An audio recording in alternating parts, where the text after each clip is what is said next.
Hello everyone, good morning to all. Bihar India 24/7 YouTube channel पर आप सभी का बहुत बहुत स्वागत है। मैं हूं प्रियंका, आपकी हिंदी विषय की अध्यापिका, और आज की इस क्लास में हम पढ़ने वाले हमारे हिंदी साहित्य में छायावाद से संबंधित वस्तुनिष्ठ प्रश्न। तो जल्दी से आप सभी लाइव आ जाइए, साथ ही साथ इस लाइव सेशन की लिंक को अपने सारे दोस्तों के साथ शेयर करो, हमारे यूट्यूब चैनल को सब्सक्राइब करो एंड कमेंट बॉक्स में मुझे बताओ कि आपको हिंदी साहित्य में कौन सा टॉपिक पढ़ना है। ठीक है, शीघ्रता के साथ सभी अभ्यर्थी लाइव आ जाइए जल्दी जल्दी से। Good morning to all, good morning.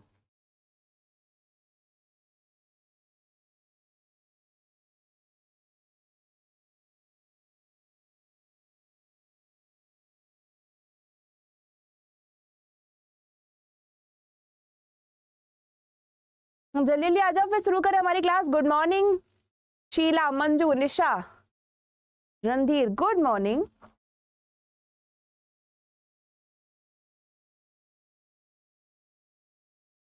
कैसे हैं आप सभी स्टूडेंट्स? कैसी चल रही है आप सभी की पढ़ाई? चलिए याद रखिए, ये जो क्लास है ये है बिहार शिक्षक भर्ती परीक्षा TRE 3.0 की हिंदी TGT की क्लास, अर्थात कक्षा 9वीं 10वीं की जो तैयारी करना चाहते हैं ये क्लास स्पेशली उन्हीं के लिए है। और एक क्लास होती है दोपहर 2 बजे जिसमें हम ग्रामर पढ़ते हैं। चलिए आरंभ कर देते हैं हमारी क्लास। तो अगर आपने अभी तक अड्डा 24/7 ऐप डाउनलोड नहीं किया है तो सबसे पहले से आपको डाउनलोड कीजिए। आप देख सकते हो इस ऐप में बहुत सारे फीचर्स हैं और जो कि एक स्टूडेंट के लिए बहुत ही ज्यादा यूजफुल है। और हमारे साथ जुड़े रहने के लिए बिहार अड्डा 24/7 यूट्यूब चैनल को सब्सक्राइब कीजिए। अब आज है कुछ खास, वो आपको बता देते हैं। तो आज हमारे अड्डा 24/7 को पूरे 15 वर्ष सक्सेसफुली बीत चुके हैं। ठीक है, तो इस उपलक्ष्य पर आप कह सकते हैं अड्डा 24/7 का जन्मदिन है।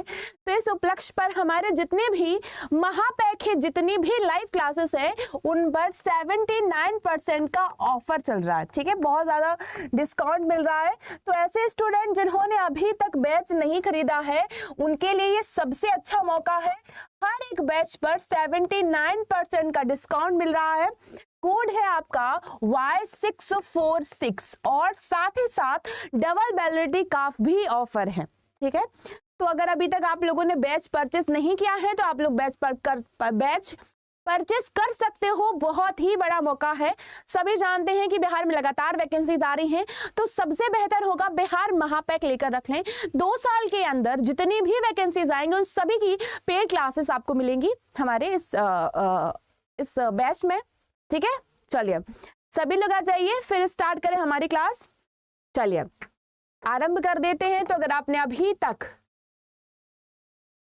चलिए ध्यान दीजिए, हमारा पहला प्रश्न है, छायावाद स्थूल के प्रति सूक्ष्म का विद्रोह है, यह कथन किस आलोचक का है? रामचंद्र शुक्ल, नंदलाल वाजपेयी, राम कुमार वर्मा या फिर डॉक्टर नगेंद्र? बताइए। कविता झा, आपको चाहिए तो ले लेना, आज ही लेना, लेकिन कैसे खरीदना है वो मैं बता दूंगी क्लास के बाद में। ठीक है, चलिए। तो छायावाद स्थूल के प्रति सूक्ष्म का विद्रोह है, यह कथन किसका है?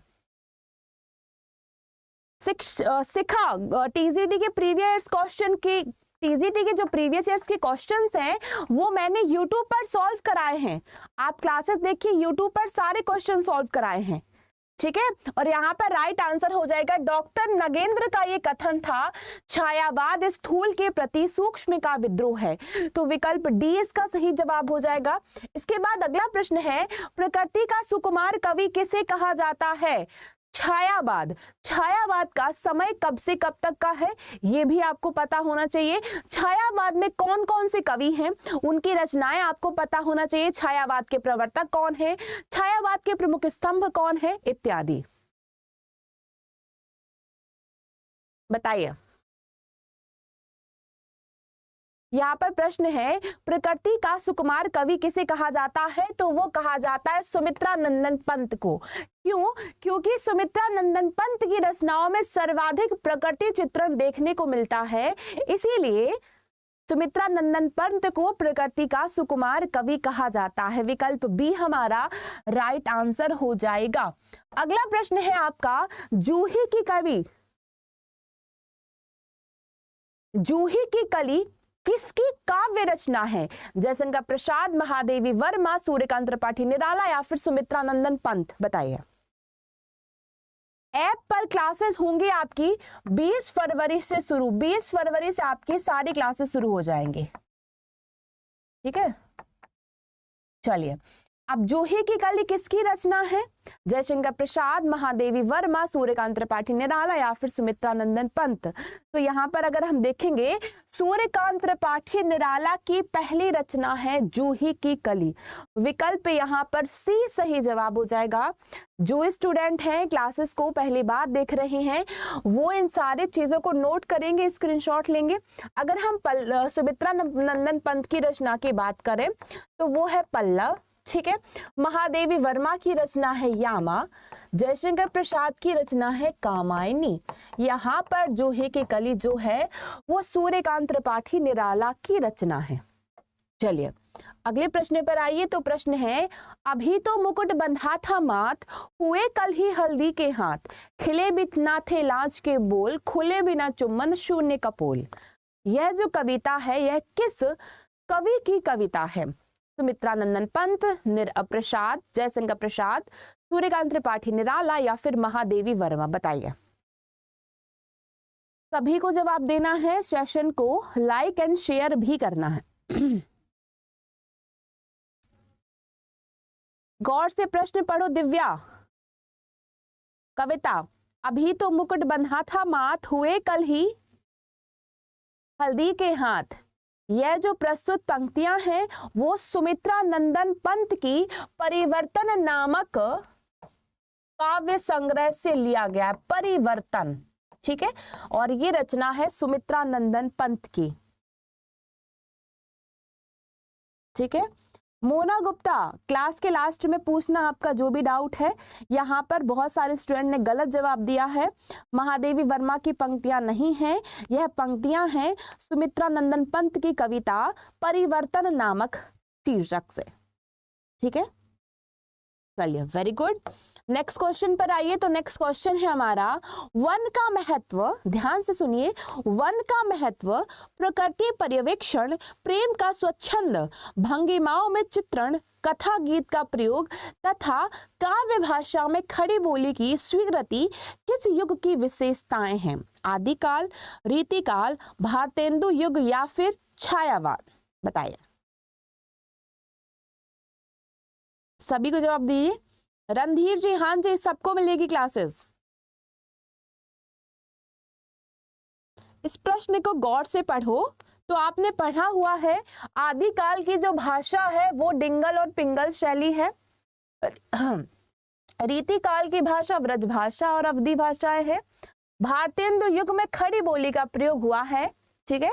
और यहाँ पर बाकी जो आप देखेंगे, जैसे वनों का महत्व हुआ, प्रकृति पर्यवेक्षण हुआ, प्रेम का स्वच्छंद, भंगिमाओं में चित्रण, तो ये सभी हिंदी साहित्य की छायावाद की रचनाओं में हमें देखने को मिलता है, ठीक है। तो सही आंसर हो जाएगा विकल्प डी। छायावाद की विशेषताएं ये सभी हैं। छायावाद में ही कविताओं में खड़ी बोली का प्रयोग हुआ था, ठीक है। तो विकल्प D is the right answer. विकल्प डी, भारतेंदु युग नहीं होगा यहाँ पर सही जवाब। भारतेंदु युग में प्राकृतिक चित्रण देखने को नहीं मिला है। यहाँ पर सही जवाब हो जाएगा विकल्प डी, छायावाद, जिसके प्रवर्तक हैं जयशंकर प्रसाद। प्रश्न है, छायावादी काव्यधारा के समानांतर कौन सी काव्यधारा चलती रही है? ये प्रश्न आप लोग पहले एक बार क्लास में पढ़ चुके हो। बताइए, छायावादी काव्यधारा के समानांतर कौन सी काव्यधारा चलती रही है? राष्ट्रीय सांस्कृतिक, प्रयोगवाद, नई कविता या फिर आधुनिक काल? बताइए।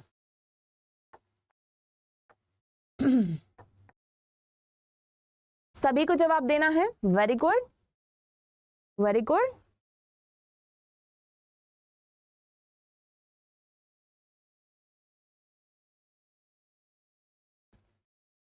छायावादी काव्यधारा के समानांतर कौन सी काव्य धारा चलती रही है?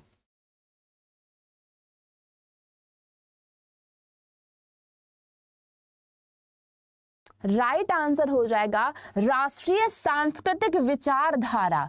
छायावाद के बाद आया है प्रयोगवाद, छायावाद के बाद प्रगतिवाद है, प्रगतिवाद के बाद है प्रयोगवाद। लेकिन हमसे पूछा है छायावादी काव्यधारा के समानांतर मतलब उसके साथ साथ और कौन सी काव्यधारा चलती रही है, उसका सही जवाब है राष्ट्रीय सांस्कृतिक, जिसके लेखक है सुभद्रा कुमारी चौहान, सुभद्रा कुमारी चौहान, माखनलाल चतुर्वेदी। ठीक है, माखनलाल चतुर्वेदी, रामधारी सिंह दिनकर, ये सभी छायावादी राष्ट्रीय सांस्कृतिक के प्रमुख लेखक हैं। ठीक है, राम नरेश त्रिपाठी। चलिए अगला प्रश्न है, छायावाद के प्रवर्तक कौन हैं? सूर्यकांत त्रिपाठी निराला, जयशंकर प्रसाद, सुमित्रा नंदन पंत या फिर महादेवी वर्मा? सभी को जवाब देना है। क्या हो जाएगा इस प्रश्न का आंसर?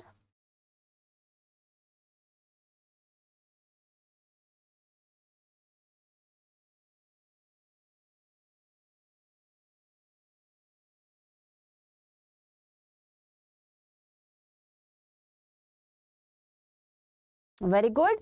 छायावाद के प्रवर्तक माने जाते हैं जयशंकर प्रसाद और छायावाद के प्रमुख 4 स्तंभ हैं सूर्यकांत त्रिपाठी निराला, सुमित्रा नंदन पंत, महादेवी वर्मा और जयशंकर प्रसाद। ठीक है, चलिए इसके बाद हमारा अगला प्रश्न है, पंत का जीवन काल कौन सा है?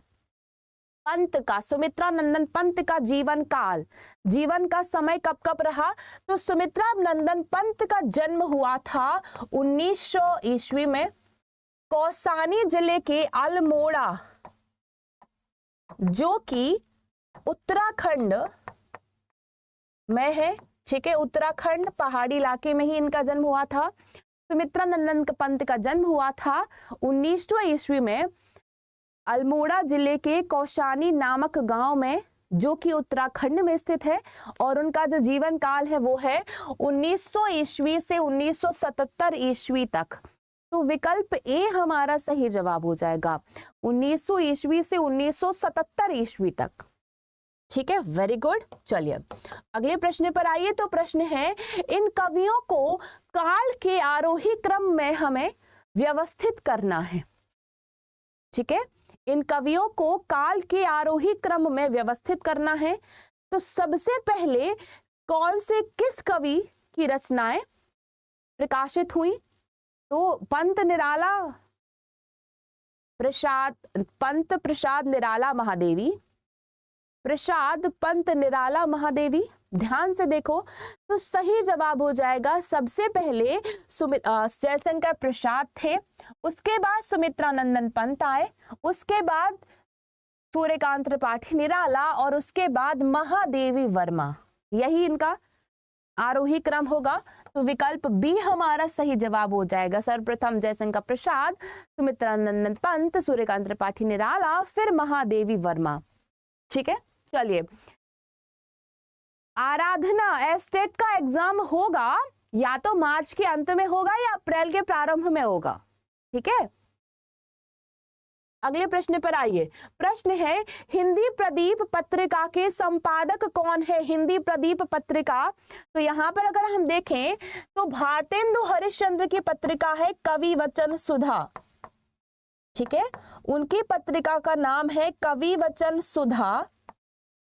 बद्री नारायण चौधरी प्रेमघन की पत्रिका है आनंद कादम्बिनी। ठीक है, आनंद कादम्बिनी। और प्रताप नारायण मिश्र की पत्रिका है ब्राह्मण पत्रिका। हिंदी प्रदीप पत्रिका के संपादक है बालकृष्ण भट्ट। विकल्प बी यहाँ पर सही जवाब हो जाएगा, बालकृष्ण भट्ट।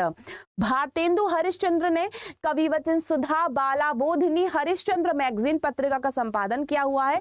बद्री नारायण चौधरी, जिनका उपनाम है प्रेमघन, वो आनंद कादम्बिनी, एक जो पत्रिका है वो कादम्बिनी है और दूसरी पत्रिका है आनंद कादम्बिनी, दोनों में अंतर है।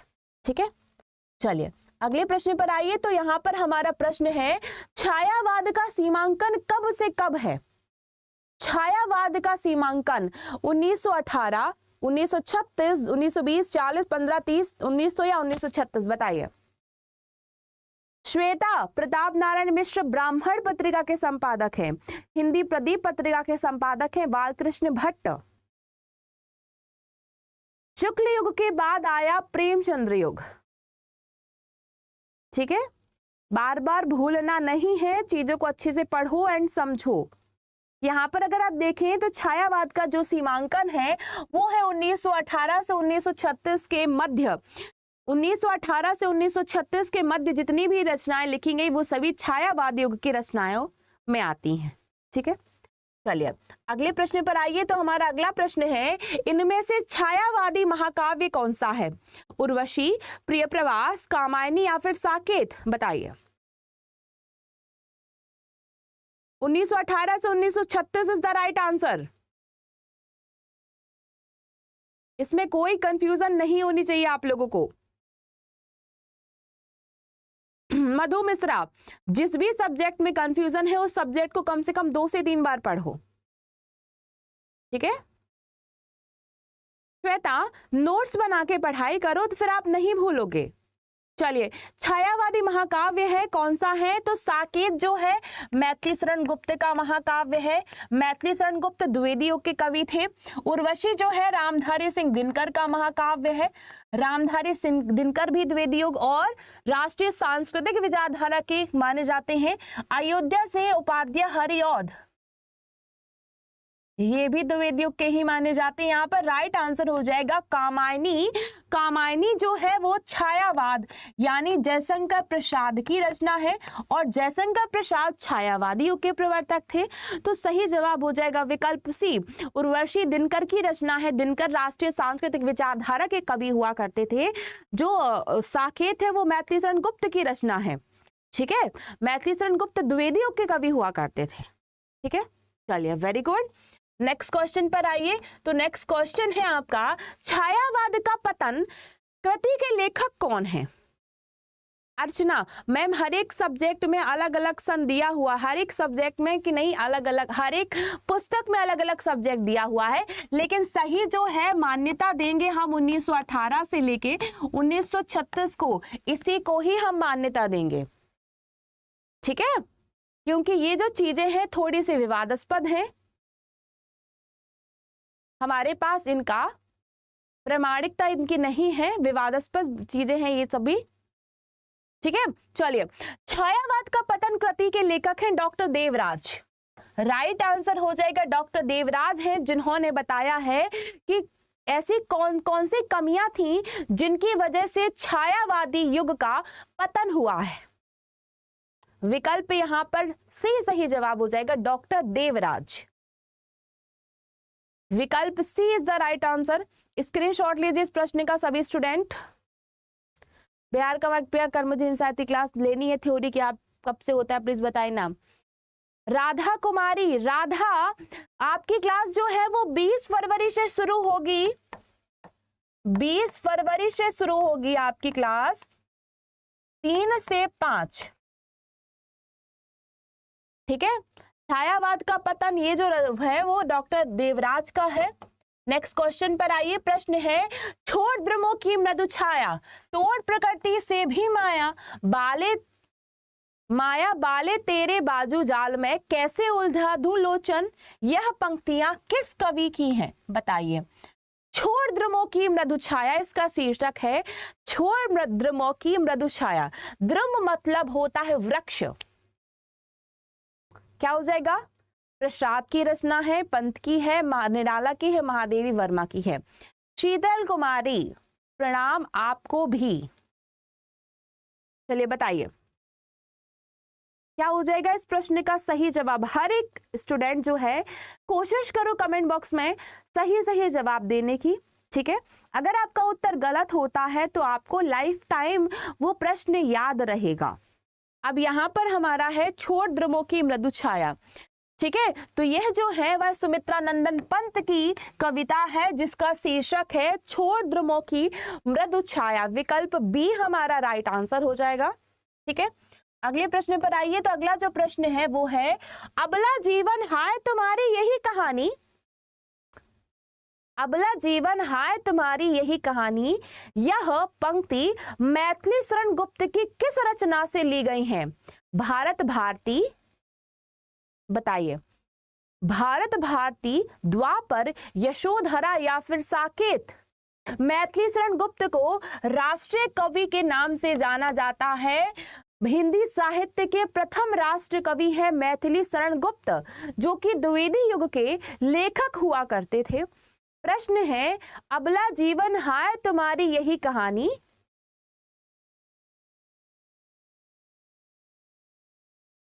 ठीक है, और यह जो रचना है वो उनकी कविता यशोधरा से ली गई है। यशोधरा, विकल्प सी यहां पर सही जवाब हो जाएगा, यशोधरा। चलिए अगले प्रश्न पर आइए। तो प्रश्न है हमारा, हिंदी साहित्य की छायावाद काव्य धारा के कौन से कवि ने बहुत ही छोटी उम्र में कलाधर उपनाम से कविताएं लिखना शुरू की थी? कलाधर उपनाम से कविताएं लिखना शुरू की। प्रसाद, पंत, निराला, इनमें से कोई नहीं? बताइए क्या हो जाएगा इस प्रश्न का सही जवाब? सभी को आंसर देना है। ऐसे कौन से कवि हैं जिन्होंने बहुत कम उम्र में ही कलाधर उपनाम से लिखना शुरू किया था? वो है जयशंकर प्रसाद। विकल्प ए हमारा सही जवाब हो जाएगा, जयशंकर प्रसाद। ठीक है, अगले प्रश्न पर आ जाते हैं। तो प्रश्न है, छायावाद काव्य काव्य न रहकर केवल अलंकृत संगीत बन गया था, किस कवि ने कहा? पंत, निराला या फिर प्रसाद? यहाँ पर लेखक कह रहे हैं कि जो छायावाद है वो काव्य कविताएं ना रहकर केवल एक अलंकृत संगीत बन गया था। बताइए, सुमित्रानंदन पंत, निराला और प्रसाद। तो आप लोगों ने पढ़ा होगा कि प्रारंभिक चरणों में सुमित्रानंदन पंत ने छायावादी काव्य की कविता, छायावादी विचारधारा की कविताएं लिखी है, लेकिन फिर अंत में अरविंद दर्शन से प्रभावित होकर उन्होंने प्रगतिवादी विचारधारा से उत्प्रोत कविताओं को लिखना आरंभ किया, और इसका सही जवाब हो जाएगा सुमित्रानंदन पंत। सुमित्रानंदन पंत अपने जीवन में अंतिम समय में अरविंद दर्शन से प्रभावित होकर उन्होंने कविताएं लिखी, जो कि प्रगतिवादी विचारधारा से उत्प्रोत कविताएं थी। युग, युगांत, ग्राम्या, युगवाणी। ठीक है,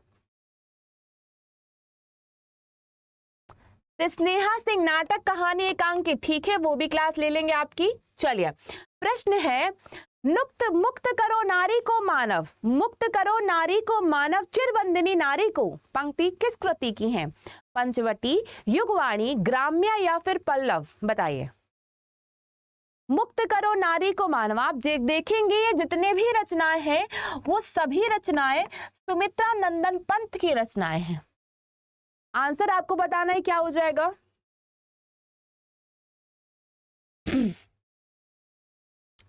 मुक्त करो नारी को मानव, चिरबंदिनी नारी को, और ये जो पंक्तियां हैं वो सुमित्रानंदन पंत की रचना युगवाणी से ली गई है। युगवाणी जो है वो उनकी प्रगतिवादी विचारधारा की कविता है। विकल्प यहां पर बी सही जवाब हो जाएगा, Yugvani. Clear? Very good everyone. और याद रखिए आपका जो पेपर है वो 7 से 17 मार्च के मध्य में परीक्षा आयोजित की जाएगी। तो जो स्टूडेंट हैं जो बीपीएससी टीआरई 3.0 की तैयारी कर रहे हैं, याद रखना है कि आप लोग एक बार पहले भी पेपर दे चुके हो, क्योंकि नए स्टूडेंट्स को मौका नहीं दिया जा रहा है। तो एक बार पेपर देने के कारण आपके पास एक एक्सपीरियंस है कि पेपर में किस प्रकार के प्रश्न पूछे जाते हैं और टाइम कितना दिया जाए। तो सबसे पहले आप लोगों को टाइम मैनेजमेंट भी सीखना होगा कि एक प्रश्न को आपको कितना समय देना है, जिससे आप समय से पहले ही अपने हर एक प्रश्न को हल कर पाए। ठीक है, चलिए वेरी गुड। नेक्स्ट क्वेश्चन पर आइए। तो नेक्स्ट क्वेश्चन है अब हमारा, जब वेदना के आधार पर स्वानुभूतिमय अभिव्यक्ति होने लगे तब हिंदी में उसे छायावाद के नाम से अभिहित किया गया। यह कथन किसका है? प्रसाद, डॉक्टर नगेंद्र या सुमित्रानंदन पंत? बताइए।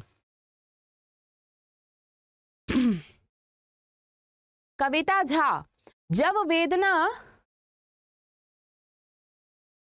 राधा कुमारी। एस्टेट की थ्योरी क्लास होती है 4 से 5:30। ठीक है। प्रश्न है, जब वेदना के आधार पर स्वानुभूति में अभिव्यक्ति होने लगे तब हिंदी में उसे छायावाद के नाम से अभिहित कहा गया है। यह कथन है जयशंकर प्रसाद का।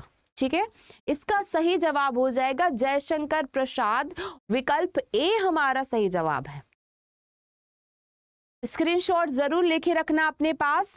अगले प्रश्न पर आइए। तो हमारा अगला प्रश्न पूछा गया है, निम्न रचनाओं में रचना काल के आरोही क्रम में व्यवस्थित कीजिए। अब यहाँ पर आपको जयशंकर प्रसाद की रचनाएं दी गई हैं, आपको उनका समय बताना है कि सबसे पहले कौन सी रचना थी।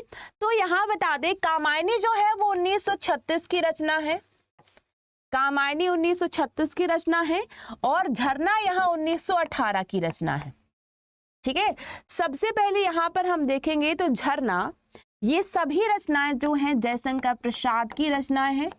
ठीक है, झरना 1918 में लिखी थी, आंसू 1925 में लिखी थी, लहर 1928 में लिखी थी और कामायनी जो है 1936 में लिखी थी।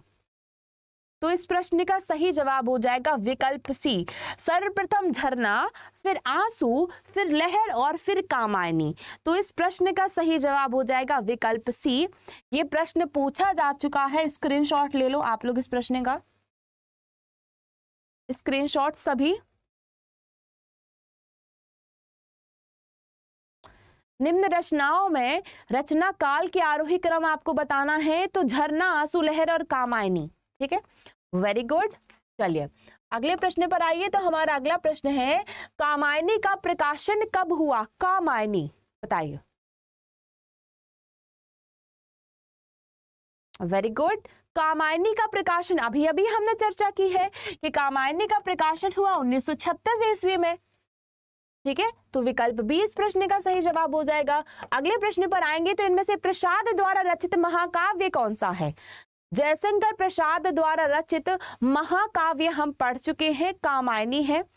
प्रिय प्रवास अयोध्या से उपाध्याय हरिऔध की रचना है, जो कि हिंदी खड़ी बोली की प्रथम रचना मानी जाती है। साकेत जो है वो मैथिली शरण गुप्त है। उर्वशी दिनकर की रचना है। राइट आंसर हो जाएगा कामायनी। कामायनी में कुल 15 सर्ग बताए गए हैं, चिंता से लेकर आनंद तक।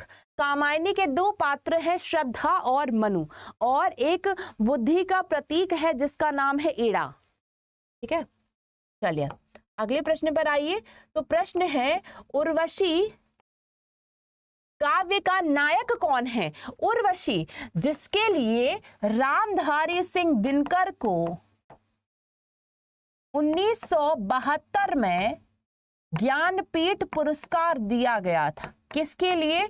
उनकी रचना उर्वशी। उर्वशी जो कि स्वर्ग की एक अप्सरा है। ठीक है, उर्वशी में कितने सर्ग पाए जाते हैं ये प्रश्न भी आ चुका है। ठीक है, तो उर्वशी काव्य का नायक है राजा पुरुरवा। आंसर हो जाएगा विकल्प बी। उर्वशी काव्य के नायक है राजा पुरुरवा। ठीक है, वेरी गुड, वेरी गुड। चलिए अगले प्रश्न पर आइए। उर्वशी में कुल कितने सर्ग हैं? सर्ग मतलब होता है अध्याय। अध्याय। उर्वशी में कुल 7 सर्ग पाए जाते हैं। उर्वशी जो है वो रामधारी सिंह दिनकर की रचना है। प्रश्न पूछा जा चुका है, रामधारी सिंह दिनकर को किस रचना के लिए ज्ञानपीठ पुरस्कार दिया गया? उर्वशी के लिए। दूसरा प्रश्न है, रामधारी सिंह दिनकर को किस रचना के लिए साहित्य अकादमी पुरस्कार दिया गया? वो है आपका संस्कृति के 4 अध्याय। ठीक है, चलिए अगले प्रश्न पर आइए। तो कामायनी महाकाव्य में कुल कितने सर्ग हैं? तो कामायनी महाकाव्य में सर्ग आप लोगों को बताना है। सभी जब जल्दी से जवाब दीजिए क्योंकि बहुत आसान प्रश्न है। ठीक है,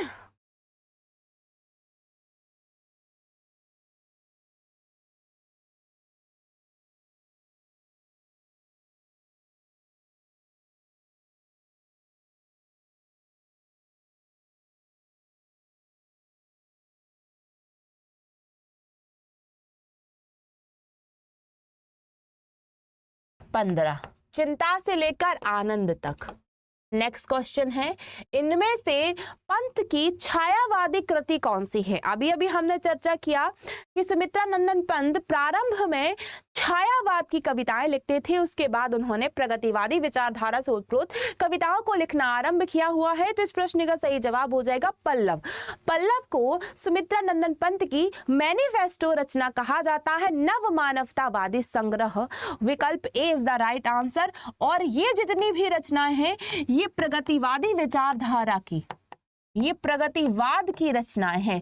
युगांत हुआ, ग्राम्य हुआ, स्वर्ण किरण हुआ, स्वर्ण धूली, ठीक है, युग युगांत, युगवाणी इत्यादि। आंसर हो जाएगा पल्लव, विकल्प A is the right answer. Screenshot लो सभी इसका, सभी स्टूडेंट इस प्रश्न का स्क्रीनशॉट लेके अपने पास रखेंगे और बार बार इनको रीड करेंगे ताकि आपके दिमाग में ये चीजें बैठ जाएं, क्योंकि यहां से प्रश्न पूछे जाते हैं। ठीक है, चलिए अगले प्रश्न पर आइए। तो हमारा अगला प्रश्न पूछा गया है, पंत का नव मानवतावादी संग्रह कौन सा है? सुमित्रा नंदन पंत का नव मानवतावादी संग्रह पल्लव, गुंजन, ग्राम्य या फिर लोकायतन? ये भी प्रश्न पूछा जा चुका है। लोकायतन किसकी रचना है? लोकायतन सुमित्रा नंदन पंत की रचना है। ठीक है, राइट आंसर हो जाएगा यहां पर पल्लव। छायावाद की एक ही रचना है? नहीं अर्चना, छायावाद की एक रचना नहीं है, छायावाद की भी बहुत सारी रचनाएं हैं, प्रगतिवाद की भी बहुत सारी रचनाएं हैं। ठीक है, राइट आंसर हो जाएगा यहाँ पर विकल्प ए, पंत का नव मानवतावादी संग्रह जो है वो है पल्लव, विकल्प A is the right answer. ठीक है, चलिए अगले प्रश्न पर आइए। प्रश्न है, दिनकर को किस कृति के लिए ज्ञानपीठ पुरस्कार प्राप्त हुआ?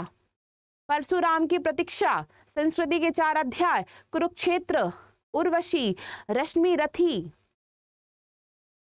नो डाउट संस्कृति के 4 अध्याय के लिए उनको साहित्य अकादमी पुरस्कार मिला था। ठीक है, साहित्य अकादमी पुरस्कार। और उर्वशी के लिए ज्ञानपीठ पुरस्कार मिला था वर्ष 1972 में। ठीक है, चलिए अगले प्रश्न पर आइए। तो हमारा यहां पर प्रश्न है, दिनकर के उस काव्य ग्रंथ का नाम बताइए जिसमें युद्ध और शांति की समस्या का चित्रण है। रामधारी सिंह दिनकर, बताइए।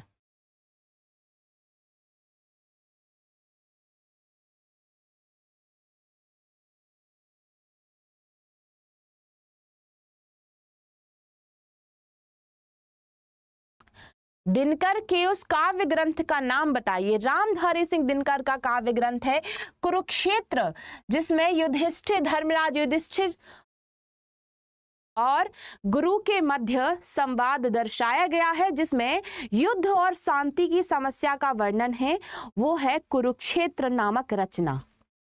अगले प्रश्न पर आइए। तो अगला प्रश्न है हमारा, कौन सी रचना निराला की नहीं है? सूर्यकांत त्रिपाठी निराला, गीतिका, परिमल, अनामिका, बादल राग, तुलसीदास, सरोज स्मृति। ठीक है, और यहां पर अभी हमने पढ़ा है वीणा, पल्लव, ग्रंथि, गुंजन, ये सभी रचनाएं सुमित्रा नंदन पंत की रचनाएं हैं।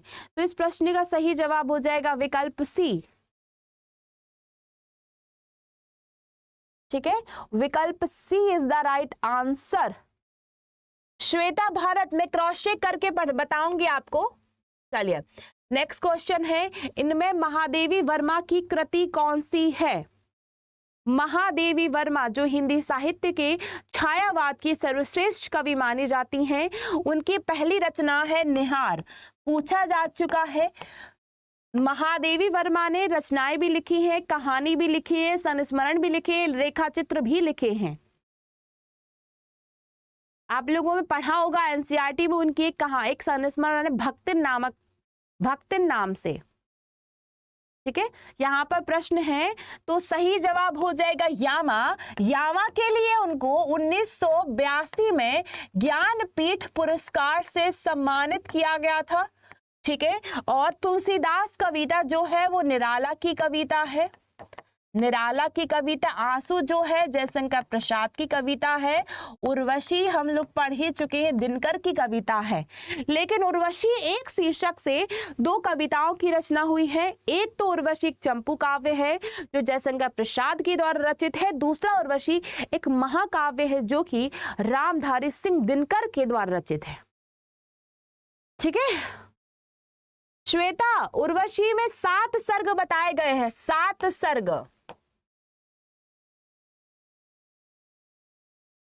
चलिए, हरिवंश राय बच्चन की काव्य कृति कौन सी है? मधुशाला, मधुकलश, निशा निमंत्रण। क्या हो जाएगा राइट आंसर?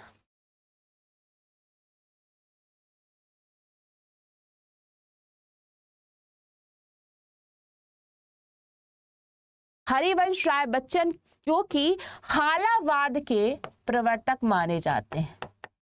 हालावाद राइट आंसर हो जाएगा ये सभी। मधुशाला भी है, मधुकलश भी है, निशा निमंत्रण भी है। चलिए अगले प्रश्न पर आइए। प्रश्न है नकीनवाद का दूसरा नाम क्या है? नकीनवाद के राइटर नलिन विलोचन शर्मा, नलिन विलोचन शर्मा, केसरी सिंह। ठीक है, और यहां पर नकीनवाद का दूसरा नाम है प्रपद्यवाद। विकल्प बी हमारा सही जवाब हो जाएगा।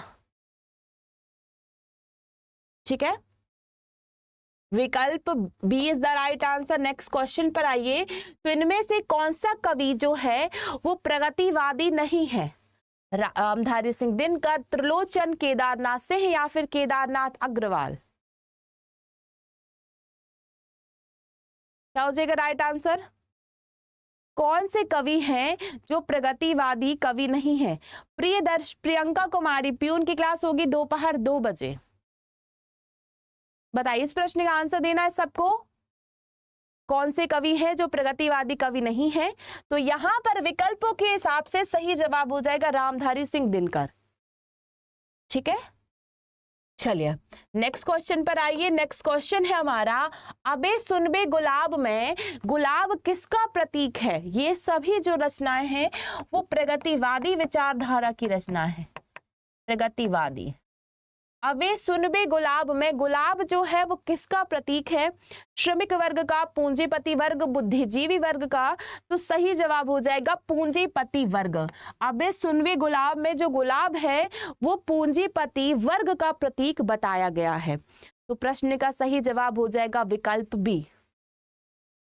चलिए अगले प्रश्न पर आइए। तो यहाँ पर अगला जो प्रश्न है वो है, मार्क्सवाद के साहित्यिक संस्करण को क्या कहा जाता है? आपने पढ़ा होगा कार्ल मार्क्स। कार्ल मार्क्स के बारे में आप लोगों ने पढ़ा होगा। तो जो हिंदी साहित्य में छायावाद के बाद जो युग आरंभ हुआ, प्रगतिवाद, प्रगतिवाद का जनक कार्ल मार्क्स को कहा जाता है। आप पढ़ेंगे नागार्जुन की रचनाएं, नागार्जुन। ठीक है, उनकी रचना आपने पढ़ी होगी युगधारा। ये जो रचनाएं हैं वो प्रगतिवादी काव्य की ही रचनाएं हैं। और प्रगतिवादी जो काव्य है उसमें शोषण के विरुद्ध अन्याय की आवाज, शोषण के विरुद्ध आवाज उठाई गई है। तो राइट आंसर हो जाएगा यहाँ पर प्रगतिवाद। प्रगतिवाद जो कि कार्ल मार्क्सवादी विचारधारा से प्रभावित है। ठीक है, हमारी क्लास का अंतिम प्रश्न देखते हैं। अंतिम प्रश्न है, श्वानों को मिलता है दूध, वस्त्र भूखे बच्चे कुलाते हैं। इस पंक्ति में किस वाद की झलक है? श्वान मतलब यहाँ पर बताएगा कुत्ते। तो श्वानों को मिलता दूध और यहाँ पर बच्चे जो है वो बिना वस्त्रों के भूखे, अपनी भूख से व्याकुल हैं। और ये जो रचना है वो भी हमारी प्रगतिवाद की ही रचना है। तो इस प्रश्न का सही जवाब हो जाएगा विकल्प बी। क्लियर? क्लियर हुआ यहां तक? कोई डाउट, कोई क्वेश्चन? बताइए।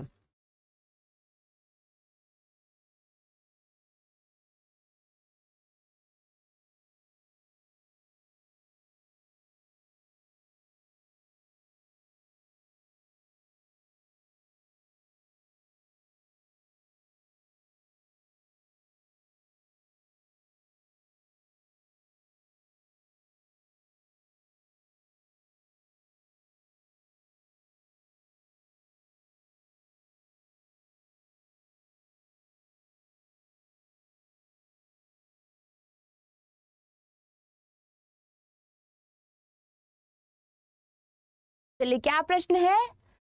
श्वेता भारत मैम नारी विमर्श पर लिखने वाली प्रथम लेखिका कौन थी? वो थी प्रभा खेतान। ठीक है, वो थी प्रभा खेतान। चंपू काव्य क्या होता है? आपने पढ़ा होगा गद्य काव्य और पद्य काव्य, आपने पढ़ा होगा गद्य और पद्य। तो चंपू काव्य वो होता है जो गद्य और पद्य दोनों से मिलकर बने। ठीक है, अभी एग्जाम डेट नहीं आई है, कोई डेट नहीं आई है, बस इतना आया 7 से 17 के बीच में है। ठीक है, चलिए तो क्लास हमारी यहीं तक थी। उम्मीद है क्लास आप लोगों को अच्छी लगी होगी। अगर क्लास अच्छी लगी है तो प्लीज लाइक करें, शेयर करें, हमारे यूट्यूब चैनल को सब्सक्राइब करें। और यहाँ पर ध्यान दीजिए जो मैंने बताया है कि आज स्पेशल डिस्काउंट चल रहा है हमारे ऑल बैच पर और महापैक पर डबल वैलिडिटी का भी ऑफर है। ठीक है, तो लेना कैसे है वो मैं बता देती हूँ। जो भी स्टूडेंट है जो कि सेल का वेट कर रहे थे, तो आज है आप लोगों के लिए बहुत बड़ा मौका अपना एडमिशन लेने का। आपको बहुत सारा डिस्काउंट मिलने वाला है। तो डिस्काउंट के लिए आप लोगों को बैच खरीदने के लिए जाना होगा गूगल पर। ठीक है, गूगल पर टाइप करना होगा यहाँ पर अड्डा 24/7। तो जैसे ही आप यहाँ पर अड्डा 24/7 टाइप करेंगे तो जो सबसे पहले लिखा है India's largest vernacular learning platform, ठीक है, इस पर आपको क्लिक करना है। जैसे आप यहाँ पर क्लिक करेंगे, ठीक है, वहां पर आपको ऑल कोर्सेस आ गया। अब ऑल कोर्सेस पे जाना है। ऑल कोर्सेस में ये लिखा गवर्नमेंट एग्जाम, स्टेट एग्जाम, तो आपको यहाँ स्टेट को सिलेक्ट करना है। ठीक है, स्टेट को सिलेक्ट करना है। अब यहाँ पे आप देखेंगे तो यहाँ आपको बहुत सारे स्टेट दिए गए हैं, तो आपको बिहार स्टेट को सिलेक्ट करना है। बिहार सिलेक्ट करोगे तो ये रहा बिहार का 9th 10th का 11th 12th का 6 to 8। आप जो भी बैच की तैयारी कर रहे हैं उस पर आप क्लिक कर देंगे। ठीक है, अब यहाँ आपको बता दें डबल वैलिडिटी का ऑफर है। ठीक है, और ऑल महापैक पे तो यहाँ आपको एक बैच दिख रहा होगा बीपीएससी शिक्षक भर्ती, जिसमें आपको 3.0 की भी क्लास मिलेगी, 4.0 की भी क्लास मिलेगी, एस्टेट की मिलेगी, बीएड डीएलएड की मिलेगी। तो आप सभी को इसी बैच में एडमिशन लेना है ताकि आपको बार बार बैच ना खरीदना पड़े। ठीक है, अब ये दिख रहा है 2299 का, यहाँ पे बाय नाउ पे जाओ।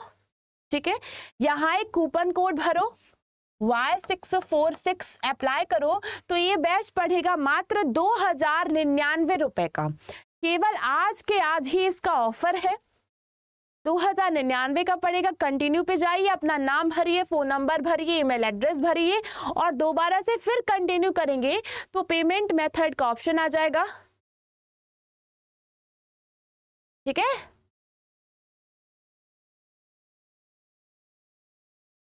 आ रहा है समझ में? और आप फिर पेमेंट कर देंगे ऑनलाइन, फिर आप कंटिन्यू कर देंगे, आपका नाम वगैरह सब भर देंगे। कोड है Y646। चलिए आप बताइए किसका क्या डाउट है?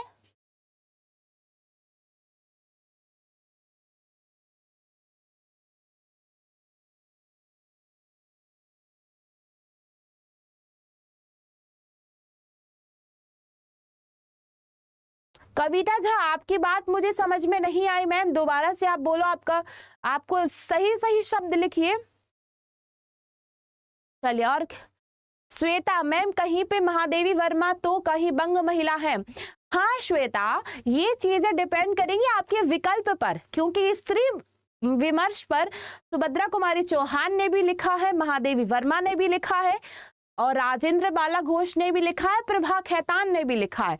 तो ये चीजें डिपेंड करेंगी आपके विकल्प में क्या दिया गया है। ठीक है, क्योंकि इस पर बहुत सारी कवयित्रियों ने अपनी अपनी राय व्यक्त की है। चलिए बताइए।